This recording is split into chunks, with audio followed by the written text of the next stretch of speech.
아멘. 자, 여러분 오늘이 무슨 주일이라고 했죠? 맥주 감사 주일이라고. 지금 눈이 완전 다 동태 눈이야. 한 주 동안 시험 공부하느라 고생 많았죠, 여러분. 자, 우리 옆에 앞뒤 좌우 바라보면서 시험 잘 봤다고 수고했어 한마디 해줍시다. 수고했습니다. 우리 격려의 박수도 한 번씩 해주고. 네, 모두들 수고했어요. 네, 여러분들이 승자예요. 아직 시험 기간이 남은 우리 수빈이가 있지만 또 남은 사람 있어요? 석영이 네. 미안해 얘들아. 너희들은 좀 더 이제 열심히 했으면 좋겠고, 한 주 동안 시험 보느라 너무 고생 많았어요. 여러분 오늘이 맥주 감사 주일이라고 했어요, 그죠? 여러분들은 이 맥주 감사절을 어떻게 알고 있어요? 어떻게 알고 있어요? 맥주 감사절이 뭐예요? 그렇게 쳐다보면은 내가 다 좀만 있으면 저 사람이 다 얘기해 주니까 가만히 있을 거야 이러고 앉아 있지. 아마 대부분의 사람들은 이 맥주 감사절을 생각할 때 맥주 감사절이 1년에 딱 절반에 해당하는 시기에 있거든요. 7월 첫째 주가 1년에 딱 절반이잖아요, 그죠? 그래서 1년의 반을 하나님께서 잘 지내오게 하신 그 하나님께 감사하는 그 절기로 많은 사람들이 알고 있을 거예요. 그게 맞는 거예요. 맞아요. 그 말도 맞는데, 이 맥주절은 그렇게 시기적인 의미만 가지고 있지는 않다라는 것을 여러분들에게 오늘 좀 말씀을 통해서 알려주고 싶었어요. 성경에 보면은 이 맥주절이라는, 특별히 맥주절이라는 이 절기에 굉장히 더 깊은 성경적인 의미가 담겨져 있거든요. 오늘은 그걸 좀 알아보는 시간을 갖도록 할 거예요. 여러분 맥주절에 대해서 알아보기 전에 먼저 절기에 대해서 여러분들이 좀 한번 짚고 넘어갔으면 좋겠어요. 또 질문할 거야. 절기가 뭐예요? 절기가 뭐죠? 대답 안 할 줄 알았어. 이 절기라는 말은 제가 이 단어를 살펴봤어요. 단어를 조사해 보니까, 원어적인 의미를 살펴보니까 어떤 의미를 가지고 있었냐면, 하나님이 정해놓은 일정, 하나님이 정해놓은 스케줄이 절기라고, 성경에서 말하는 절기라고 해요. 그러니까 하나님이 약속해 놓은 날짜예요. 우리가 약속 잡잖아요, 친구들이랑. 야, 우리 몇 월 며칠 날 우리 한 3일 뒤에 어디서 만나서 맛있는 거 먹으러 가자, 이렇게 약속을 잡잖아요. 스케줄을 잡잖아요. 그것처럼 하나님이 하나님의 백성들과 맺어주신 그 약속의 날짜, 그 날짜들을 절기라고, 성경에서는 절기라고 표현하는 거예요. 그러니까 이 절기라는 건 하나님께서 우리들에게, 자기 백성에게 복과 은혜를 누리게 하시려고 약속한 날짜를 뜻하는 거예요. 특별히 이 성경에서는 이 절기의 주체를 누구라고 말하냐면 하나님이라고 말해요. 그러니까 이 절기는 우리의 절기가 아니다라는 거예요. 이게 무슨 말이냐면은, 성경의 레위기에도 살펴보면은 절기를 설명할 때 항상 하나님이 어떻게 절기를 말하냐면 나의 절기이니라고 말하고 있어요. 나의 절기이니. 그렇다면 하나님께서는 과연 어떤 복과 은혜를 우리에게 누리게 하시려고 이런 절기를 지키게 하셨을까요? 그걸 알기 위해서는 이 절기라는 말 안에 숨겨진 의미가 있어요. 숨겨진 의미를 우리는 좀 알아야 돼요. 그게 뭐냐면, 이 절기는요, 여러분, 본 게임이 아니라 연습 게임이라는 거예요. 무슨 게임이다? 본 게임이 아니라 연습 게임이다. 여러분들도 아마 고3 친구들 여기 있잖아요. 수능 시험 보기 전에 어떤 시험을 봐요? 모의고사 보죠, 그죠? 수능 시험 치르기 전에 모의고사 그 전에 쭉 보잖아요, 스케줄에 따라서. 왜 모의고사를 보죠? 모의고사 잘 보면 뭐 좋은 일 있어요? 아무런 상관없잖아요, 그죠? 모의고사를 잘 본다고 해봤자 뭐 크게 수능과 뭐 달라질 건 없어요. 그런데 이 모의고사는 뭐 모의고사 자체로 가지는 의미보다는 그 수능을 위한 시험이라는 것을 우리는 기억해야 한다라는 거예요. 철저하게 수능 시험을 위한 사전 연습 게임과 같은 시험이 모의고사죠. 그러니까 그 디데이인 수능 시험을 마주하기 전에 미리 그 수능 시험 때와 똑같이 그때 이제 경험하게 될 것들을 미리 다 경험해 보는 거예요. 그래서 조금 약간 똑똑한 친구들은 모의고사 볼 때 어떻게 보냐면, 수능 시험 볼 때처럼 그 전날, 그 전에 한 주부터 이렇게 몸의 그 바이오 리듬이라고 하죠, 생체 리듬을 딱 맞춰요. 시간에, 아침 시간에 졸지 않게 하기 위해서 그 전 한 주부터 미리 좀 일찍 일어나는 연습을 하는 거야. 그래서 1교시 언어 영역 맞나요 요즘에도? 언어 영역부터 졸지 않게 딱 시험 보기 위해서 그 컨디션 체크를 다 하나하나 해가면서 모의고사를 시험을 치르는 거예요. 그리고 모의고사 점수가 좋은 점수를 받게 되면은 내 점수가 모의 점수가 어느 정도냐에 따라서 어느 등급까지 내가 원하는 대학에 갈 수 있을지 미리 한번 짐작해 보는 거예요. 내 실력을, 내 위치가 어느 곳인지를. 여러분 절기가 바로 이런 거예요. 절기가. 그렇다면 이 절기에서 가장 중요한 건 뭐예요? 디데이가 중요하죠. 그죠?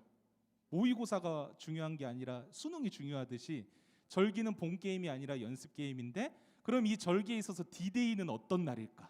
디데이. 그 디데이는요, 이제 앞으로 예수님께서 이 땅에 다시 오시는 날, 그날이 우리의 디데이가 되는 거예요. 그날에는 예수님이 십자가에서 이루셨던 그 구원이 예수님이 다시 오시는 날에 이 땅에 완전하게 완성된다라고 성경은 말을 하고 있어요. 뿐만 아니라 지금은 우리가 그냥 조금 약간 희미하게 보이는 그 하나님의 나라가 그날에는 이 땅에 완성되는 날이라고 성경은 말하고 있어요. 그날이 언제라고요? 주님이 이 땅에 다시 오는 날. 그 디데이를 위해서 하나님께서는 우리에게 절기를 지키라고 미리 사전에 경험해 보라고 이렇게 절기를 우리에게 허락해 주셨다는 거예요. 주님 오시는 그날에 누리게 될 것들을, 그래서 우리는 이 절기를 통해서 미리 경험해야 되는 거예요. 여러분, 하나님께서 우리에게 많은 절기들을 주셨어요. 그 많은 절기들의 공통점이 뭔 줄 알아요? 그것은 모든 절기들이 다 축제 형태로 되어 있다라는 거예요. 축제로. 우리 교회도 그래서 우리 담임 목사님께서 항상 무슨 축제 이렇게 현수막 막 달잖아요. 그죠? 그게 굉장히 성경적인 거예요, 여러분.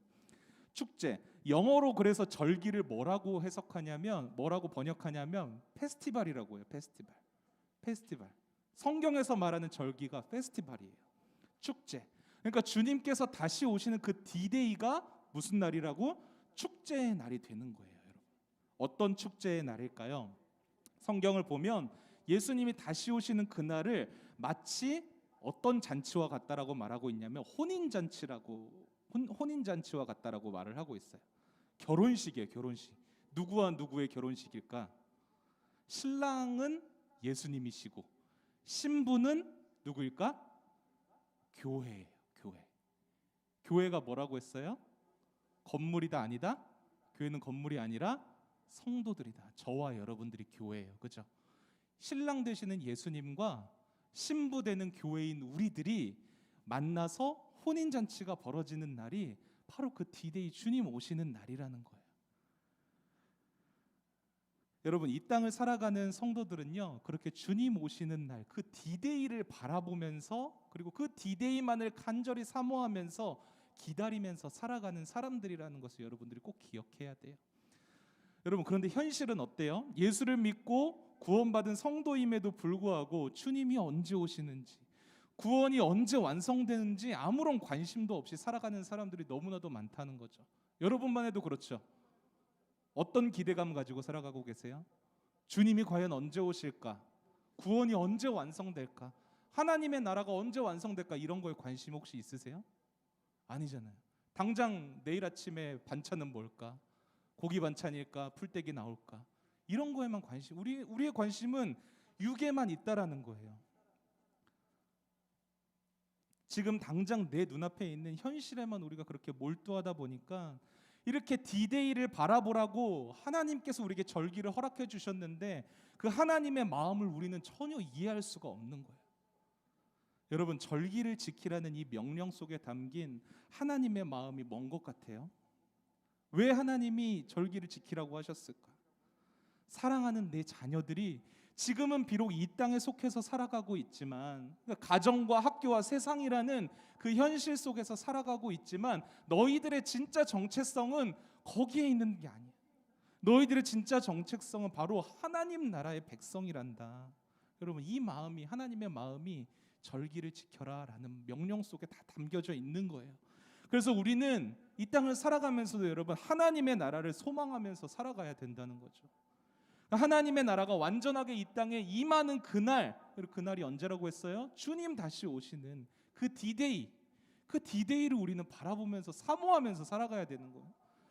여러분들이 기대감은 다음 날 아침 반찬에 있는 게 아니라 여러분들의 기대감은 예수님이 그날 다시 오시는 그 날에 있어야 한다라는 거죠.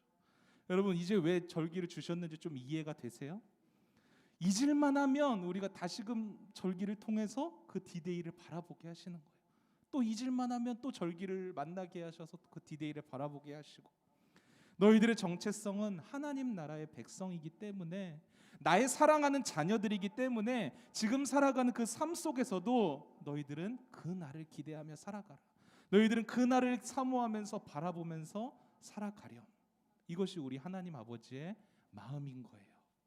우리가 그렇게 하나님 나라를 소망하면서 주님 오실 날을 기대하며 사는 게 여러분, 그러면 어떤 의미가 있을까요?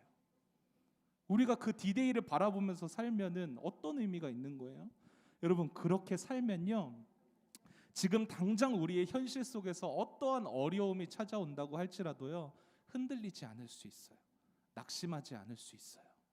우리가 지난주 설교 말씀을 통해서도 여러분, 사도 바울과 실라가 전도 여행 중이었어요. 복음을 전하다가 억울하게 감옥에 갇히게 된 사건을 들었었죠. 믿음에 없는 사람이라면은, 하나님의 나라를 바라보지 않고 디데이를 사모하는 사람이 아니라면은 그런 상황에서 어떻게 했을까? 반응이 어땠을까? 하나님을 욕했을까? 하나님, 이게 무슨 일입니까? 이게 뭐예요? 왜 제가 이런 일을 겪어야 해요? 하나님, 왜 저에게 이런 고난을 허락하시는 거죠? 하나님을 원망했을 거란 말이에요. 그러나 여러분, 바울과 실라는 하나님의 나라를 소망하는 사람들이었어요. 주님 오실 날을 간절히 기다리는 사람이었단 말이에요. 그러니까 그 감옥에 갇혀 있는, 억울하게 감옥에 갇혀 있는 상황에서도 뭐 했어요? 감사와 찬송과 기도를 올려드렸다고 성경은 말하고 있어요. 여러분, 이게 바로 진짜 감사라는 거예요. 여러분, 진정한 감사는요, 막 뭐가 되고 싶은데 그걸 하나님이 이루어 주셔서 감사하는 게 아니에요. 갖고 싶은 게 있는데 갖고 싶은 거를 얻어서 감사하는 게 아니에요. 좋은 대학에 들어가서 감사하는 게 아니라는 거예요. 오히려 감사하지 못할 상황, 감사하지 못할, 오히려 하나님을 원망할 만한 그런 상황에서도 언젠간 이 땅에 다시 오실 그 예수님을 바라보고 기대하며 지금 어려운 상황에서도 하나님의 나라의 백성으로 살아갈 수 있다는 사실로, 그 사실로 감사할 수 있는 게 진짜 우리들이 가져야 할 감사라는 거죠. 여러분들이 이 성도가 가져야 할 진짜 감사가 무엇인지를 좀 기억했으면 좋겠어요. 물론 까먹을 수도 있어요. 그러나 여러분, 괜찮아요. 그래서 하나님께서는 우리에게 이렇게 절기를 허락하여 주신 거예요. 이 절기를 맞이할 때마다 그래서 우리의 시선은 어디로 향해야 돼요? 내가 처해 있는 현실과 상황과 이 지옥 같은 이 입시, 이 학업과 그런 현실을 여러분 바라보는 게 아니라요, 내 조건과 내 능력 없음을 바라보는 게 아니라요, 뭘 바라봐야 되냐면 하나님의 나라를 바라봐야 돼요. 주님이 다시 오시는 그날을 바라봐야 된다라는 거죠. 소망해야 된다라는 거죠. 여러분, 오늘이 감사절이라고 해서 딱 오늘만 그렇게 살지 마시고요. 오늘만 감사하고 내일부터는 불평해야지 이렇게 살아가지 마시고요. 여러분들의 매일매일의 삶이 그 디데이를 바라보면서 감사로 살아갈 수 있는 여러분들이 되기를 바랄게요.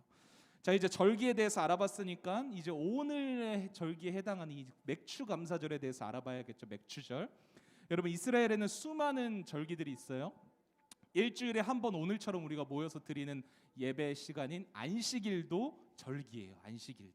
안식일도 절기고요. 매월 첫째 날 초하루 때 드리는 절기가 뭐예요? 월삭이에요. 월삭. 그래서 우리 교회도 월삭 새벽 기도회를 하잖아요. 매월 첫째 날에. 그리고 우리가 또 잘 알고 있는 유월절, 맥추절, 나팔절, 뭐 초막절, 정말 많은 종류의 절기가 있어요. 자, 여기서 퀴즈 하나 내려 드릴게요. 유초동부에서 다 배웠을 거야. 이스라엘의 3대 절기라고 하면 무엇이 있을까요? 3대 절기.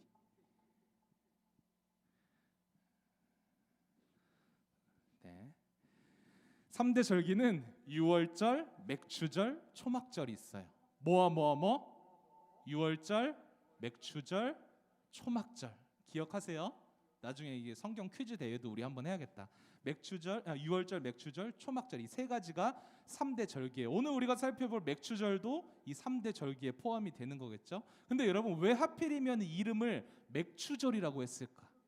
이 맥추절 생각할 때마다 좀 약간 초딩들은 맥주 막 이러면서 맥주 마시는 날인가? 맥주 마시는 교회에서 맥주 마셔도 이런 생각하죠. 그죠? 안 해봤어요? 나만 했나? 네, 아무튼 왜 하필 이름을 맥추절이라고 했을까? 이 맥자가 무슨 맥자예요? 보리 맥자예요. 보리맥. 보리 알죠, 여러분? 보리 몰라요?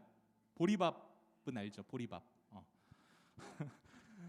맥자가 보리 맥자예요. 그러니까 보리를 처음 수확하는 시기에 지키는 그 보리를 처음 수확하는 시기가 딱 이맘때쯤이거든요. 이제 초여름이 시작되는 7월 첫 주 딱 이 시기이기 때문에 이 시기에 지키는 절기이기 때문에 맥추절이라는 이름을 붙인 거예요. 그러니까 이 맥추절에는 하나님께 감사 예물로 뭐를 드릴까요? 뭐를 드려? 당연히 보리 첫 추수한 그 보리를 하나님께 열매를 드리겠죠. 첫 열매를. 그래서 오늘 말씀에서도 첫 열매를 드리라라고 말씀하고 있잖아요. 그렇죠?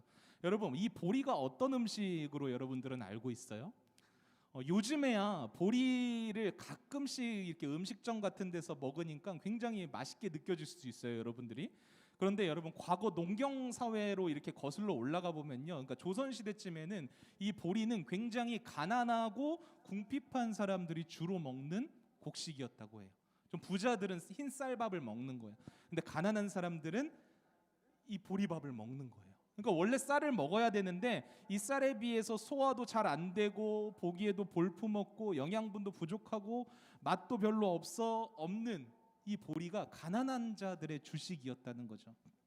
유대인들도 마찬가지였어요. 유대인들도 가난한 자들은 이 보리를 가지고 여러분 빵을 만들어서 먹었는데요. 우리 성경에는 이 보리로 만든 빵을 보리떡이라고 번역을 했어요. 우리 성경에는. 여러분 이 보리떡 하면 떠오르는 게 있죠. 뭐예요?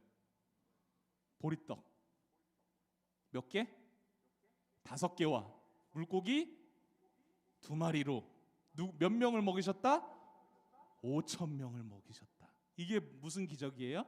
오병이어의 기적이잖아요.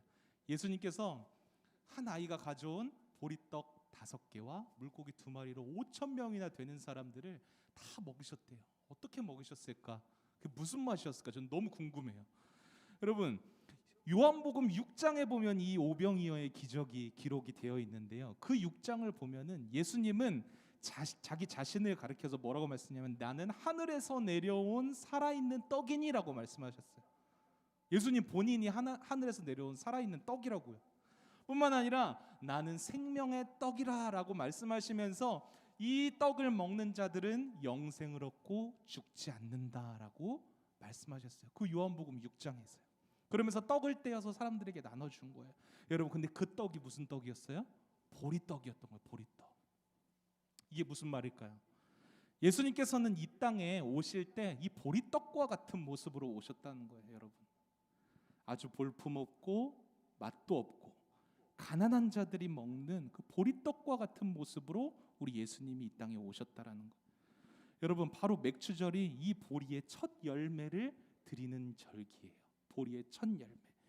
이처럼 보리떡과 같이 오신 예수님께서도 첫 열매를 맺어 주셨어요. 여러분 예수님이 맺으신 첫 열매가 어떤 열매일까요? 예수님이 첫 열매를 맺어. 예수님이 농사도 지었나?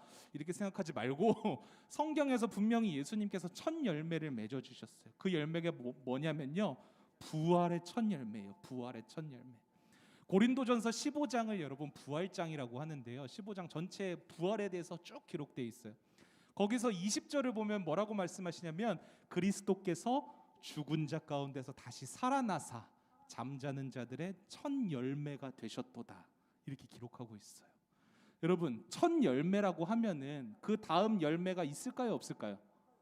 있으니까 첫 열매라고 했겠지. 퍼스트가 세컨드가 있으니까 퍼스트가 있는 거예요. 세컨드가 없으면 그냥 열매야. 그죠? 그죠? 이해되시죠? 그러면은 예수님이 첫 열매를 맺으셨어요. 부활에. 다음 열매는 누가 맺을까? 저와 여러분들이 맺는 거예요. 예수를 믿는 성도들이 부활에 다음 열매를 맺게 된다라는 거예요. 이 말은 무슨 말일까? 우리들에게도 여러분 부활의 소망이 있다라는 말이에요. 아마 여러분들 이런 말 들어봤을 거예요. 노 크로스, 노 크로스 다음에 노 뭐예요? 크라운이죠. 이 말의 뜻이 무슨 말이에요? 십자가 죽음이 없으면 부활의 영광도 없다라는 말이죠. 많이 들어봤을 거예요. 근데 이 말을 여러분 반대로 한번 생각해 보세요. 반대로 생각해 보면 뭐예요? 부활의 영광이 없다면 십자가에서 죽을 이유도 없다라는 뜻이에요. 여러분, 부활 소망이 성도들에게 있어서 왜 중요하냐면요, 십자가를 두려워하지 않을 수 있는 힘이기 때문이에요. 부활 소망이 왜 중요하다? 십자가를 짊어지고 가는데 전혀 두렵지 않기 때문이에요. 그 부활 소망만 우리에게 있다면요. 여러분, 이 세상에서 우리가 그리스도인으로 산다는 것은 마치 성경에서도 말해요. 십자가를 지면서 살아가는 순례자의 삶과 같다. 믿음으로 사는 게 그렇게 예수님이 십자가 지고 고통스럽게 가셨던 그 길처럼 믿음으로 이 땅에서 살아가는 게 고통스럽고 할 수만 있다면 피해가고 싶은 일이라는 거예요. 그래서 예수님조차도 십자가를 지기 전에 겟세마네 동산에서 뭐라고 했어요? 주님, 할 수만 있다면 이 잔을 내게서 피할 수 있게 해주시옵소서. 이렇게 기도했잖아요. 그러나 아버지의 뜻대로 그 십자가를 참으사 여러분 그 십자가 고통을 다 감내하실 수 있었던 이유가 뭐예요? 예수님이 어떻게 그 고통스러운 십자가를 다 감당하실 수 있었을까요? 부활의 영광이 그 십자가 너머에 있었기 때문이에요. 다시 말해서 여러분, 십자가를 지는 것과 같은 이 세상에서 우리들에게 가장 필요한 건 뭐예요? 부활의 소망이라는 거예요. 부활의 소망. 이 부활의 소망이 있을 때 우리는 삶 가운데서 어떠한 고통과 아픔과 눈물을 만나더라도 이겨낼 수 있어요. 인생에서 만나는 모든 어려운 일들, 문제들 모두 이 부활 소망으로 통과해낼 수 있다라는 거예요. 이 맥주절이라는 단어 속에 담겨져 있는 첫 번째 하나님의 마음이 뭐냐면 바로 이 세상 속에서 살아가는 모든 성도들이, 저와 여러분들이 부활 소망을 갖고 살아가기를 원하시는 우리 하나님 아버지의 마음이라는 거죠. 지금은 비록 우리 인생을 보면 어때요? 보리떡 같죠. 보잘것없어 보이고 연약해 보이고 맛도 없고, 그죠? 그런 인생이잖아요. 그런데 이런 인생을 결국에는 주님이 이 땅에 오시는 그 디데이가 되면은 부활의 영광을 우리가 누리게 된다라는 거예요. 부활의 영광. 이 메시지가 맥주절 속에 담겨 있는 거예요. 또한 우리가 이 맥주절에 대해서 한 가지 마지막으로 더 생각해 봐야 될 게 있는데요. 이 맥주절이 신약에 와서는요 또 다른 이름으로 불리게 되거든요. 여러분들도 아마 많이 들어봤을 거예요. 오순절이라고 들어봤죠, 그죠? 오순절 들어봤죠? 오순절이 바로 이 맥주절의 또 다른 이름이에요. 왜 오순절이라고 하냐면요, 여러분 유대인의 수많은 절기 중에서 가장 기준점이 되는 절기가 유월절이라는 절기인데요. 이 유월절 기간에서 계산해서 50일째 되는 날이 딱 맥주절이에요.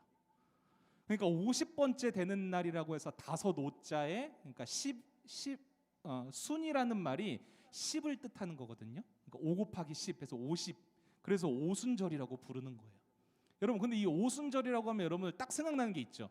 우리가 얼마 전에 배웠던 사도행전 말씀에서, 사도행전에서 어떤 일이 일어났어요? 이 오순절에 다락방에서 모여서 기도하던 제자들에게 성령이 강림한 사건이 있었잖아요. 여러분, 이 오순절 성령 강림 사건이 있었던 날에 또 어떤 일이 일어났어요? 성령 충만한 사도들이 세상 가운데로 나아가서 막 복음을 전하기 시작해요. 그 중에서도 특별히 베드로가 사람들 앞에 서서 설교를 한편 딱 멋있게 했는데 수많은 사람들이 복음을 믿었어요. 몇 명인지 아세요? 기억나세요? 몇 명이 베드로의 설교를 듣고 예수님을 믿게 됐을까요? 몇 명? 3명? 300명? 3,000명. 3,000명이나 되는 숫자가 이 회개하고 돌아온 날이 바로 이 오순절이라는 거예요. 근데 여러분, 신약의 이 오순절에 있었던 이 사건이랑 아주 대비되는 사건이 구약 성경에 기록되어 있는데요. 여러분, 출애굽기를 보면은 이제 애굽에서 고통받는 이스라엘 백성들이 애굽에서 나올 때 몇 가지 재앙이 임했어요. 애굽에 기억나요? 10가지 재앙이 임했죠. 그 마지막 10번째 재앙이 내용이 뭐예요? 모든 생명의 처음 난 것, 초태생들이 다 죽임을 당하게 되는 거예요. 첫째 손 들어봐. 첫째들은 다 죽는 거예요. 그럼 그때 애굽에 있었으면 다 죽는 거예요. 그런데 이스라엘 백성들까지 죽으면 안 되잖아요, 그죠? 그래서 하나님께서 이스라엘 백성들에게만 그 재앙을 피할 방법을 알려주셨는데, 그 방법이 뭐예요? 어린 양의 피를 그 집 문설주에 이렇게 바르면은 그 집은 재앙을 건너뛰게 해주셨어요. 건너뛰게. 그래서 그 이스라엘 백성은 재앙을 피할 수 있었던 거예요. 이 날을 기념하는 절기가 바로 유월절이라는 절기예요. 유월절. 건너뛰었다. 그래서 유월이에요. 영어로는 패스오버. 그러니까 애굽의 입장에서는 마지막 재앙을 받은 거고, 이스라엘 입장에서는 이 유월절이라는 절기를 새롭게 하나님께서 허락해 주신 날, 이 날부터 출애굽이 이제 시작이 되는 거예요. 그런데 그렇게 애굽을 나온 이스라엘 백성들이 이제 쭉 그 가나안 땅으로 쭉 가는 길에 딱 50일째 되는 날, 여러분 어디에 도착하게 되냐면요, 시내산에 도착을 하게 돼요. 시내산. 많이 들어봤죠? 아까도 얘기했었는데, 여러분 유월절이 지나고 50일째 되는 날이니까 어느 절기예요? 맥추절이에요. 오순절. 그죠? 맥추절, 오순절 똑같은 날이에요. 출애굽하고 나서 그 유월절이 시작된 출애굽하고 나서 50일째 되는 날 시내산에 도착했으니까, 시내산에 도착한 날이 바로 맥추절과 오순절과 똑같은 날이 되는 거예요. 근데 여러분, 그 시내산에서 여러분 어떤 일이 일어나요? 하나님이 모세를 시내산 꼭대기로 부르세요. 그리고 불 가운데서 하나님이 임재하세요. 마치 오순절에 성령이 무슨 형상으로 임재하셨다고? 불의 형상으로, 불의 혀처럼 제자들에게 임재하신 것과 똑같이 하나님이 불 가운데서 임재해 주셨어요. 그렇게 임재하신 하나님이 모세에게 뭘 주시냐면 율법을 주십니다. 너희들은 이렇게 살아라, 이건 해야 되고 이건 하면 안 된다, 이런 율법을 주세요. 그런데 그 시간에 여러분 이스라엘 백성들은 뭐 하고 있었는 줄 알아요? 뭐 하고 있었게요? 아론을 찾아가서 우리를 위하여서 신을 만들어 달라고 요청을 해요. 그래서 금송아지를 만들어요. 한마디로 우상 숭배를 하고 있었던 거예요. 우상 숭배. 제가 그래서 이 아론이라는 이름의 가장 수치스러운 날이 바로 그 날이에요. 금송아지. 우상 숭배를 하고 있는 거예요. 여러분, 이 금송아지 우상 숭배를 한 사건으로부터 여러분 하나님께 어떤 벌을 받게 되는 줄 알아요? 레위 지파 3,000명이 죽임을 당하게 돼요. 몇 명이라고요? 3,000명. 아까 똑같죠? 오순절날 3,000명이 하나님께 돌아온 사건, 똑같은 숫자예요. 3,000명. 여러분, 이 오순절과 같은 날짜상으로 벌어진 이 시내산 사건을 통해서 우리는 무엇을 알 수 있을까요?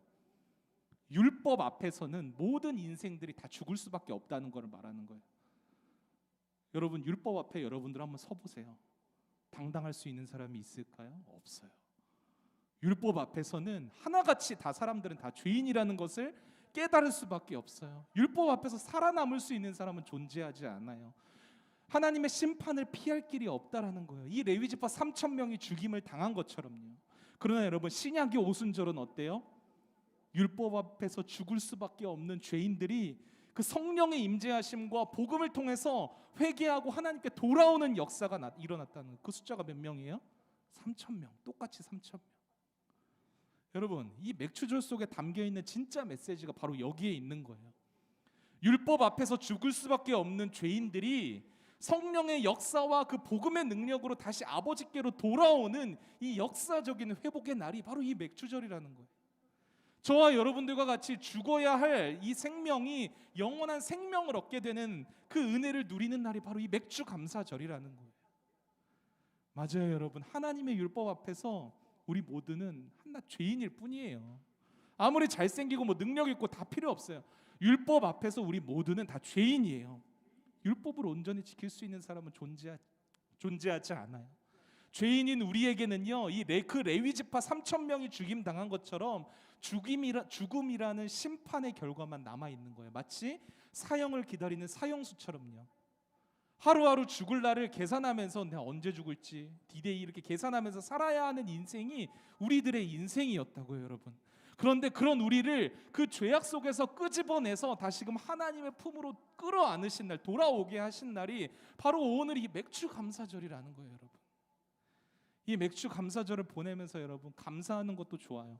기쁘고 즐겁게 보내는 것도 중요하지만 여러분들 안에 이 마음이 꼭 있었으면 좋겠어요. 그 마음이 뭐냐면 우리가 지금 받고 있는 이 받은 이 구원을 은혜로 여길 줄 아는 마음이 여러분들에게 있었으면 좋겠어요. 여러분, 우리가 하나님의 자녀가 되고 구원받은 것은요, 부모님 잘 만나서 된 게 아니에요. 교회 다니는 부모님 밑에서 어쩌다가 태어나서 어렸을 때부터 부모님 손잡고 교회 따라 나왔다고 해서 그래서 구원받은 게 아니라는 거예요. 혹은 어쩌다가 운 좋게 친구 손 잡고 이렇게 교회 나오게 됐는데 그냥 오래 다니다 보니까 구원받은 그런 게 아니라는 거예요. 구원은 여러분 그냥 저절로 교회 나온다고 해서 되어지는 게 아니에요. 착각하지 마세요. 무슨 조건에 따라서 주어지는 것도 아니에요. 구원은 주님께서 우리에게 예수를 믿는 믿음을 주셨기 때문에 우리가 구원을 받았다는 것을 여러분들은 알아야 해요.